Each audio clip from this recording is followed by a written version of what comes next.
basketball. Correct application of the crossover should result in the defender going the opposite way of the offensive player and in some cases falling. To execute this move properly, the ball should be extended out as far east and west as possible. Extending the ball east and west will force the defender to react and to defend the ball side penetration lane, thereby opening the off-ball side penetration lane. This also gives the offensive player time to read which lane the defender has chosen to defend and counter accordingly. Even though the ball is extended east and west, your feet should still be in a north-south stance. This will make it easier to accelerate through the open penetration lane once the ball has been crossed over. When crossing the ball over, the ball should be dribbled no higher than the knee, and in a perfect scenario, the ball should be dribbled ankle high.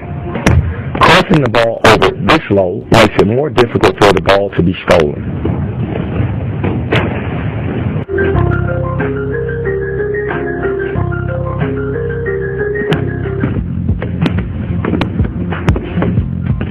This is another move, but the sheer ball speed alone with which it can be executed will leave the defender shell-shocked and stunned.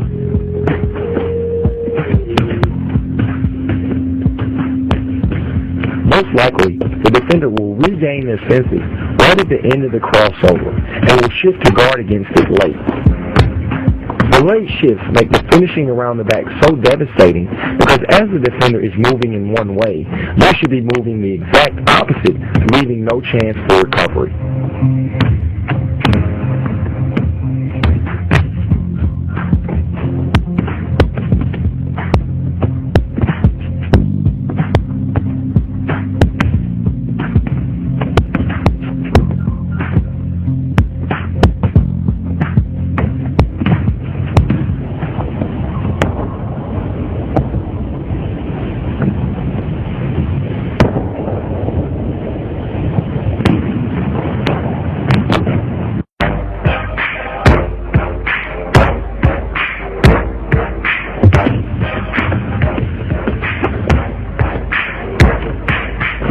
The last variation of the snapback, the behind the back, is the most difficult out of the three to execute, but in turn offers the most protection.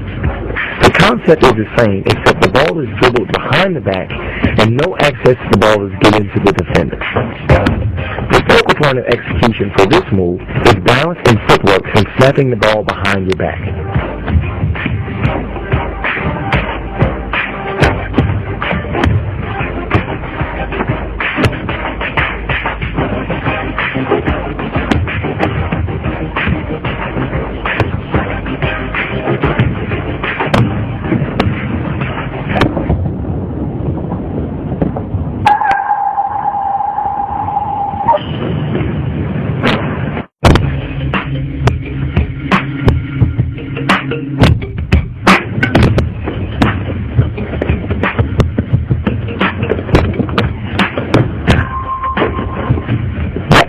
Is another great move for players who like to use the basic crossover.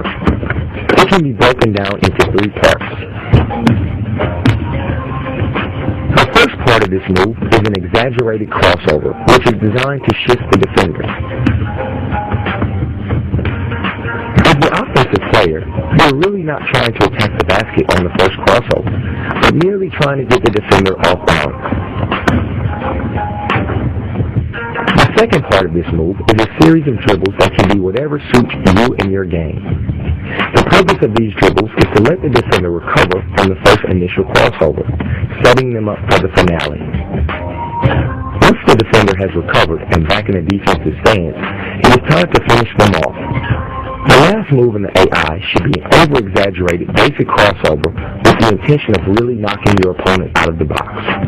If you are looking for a move to really break a defender's ankles, the AI is definitely the answer.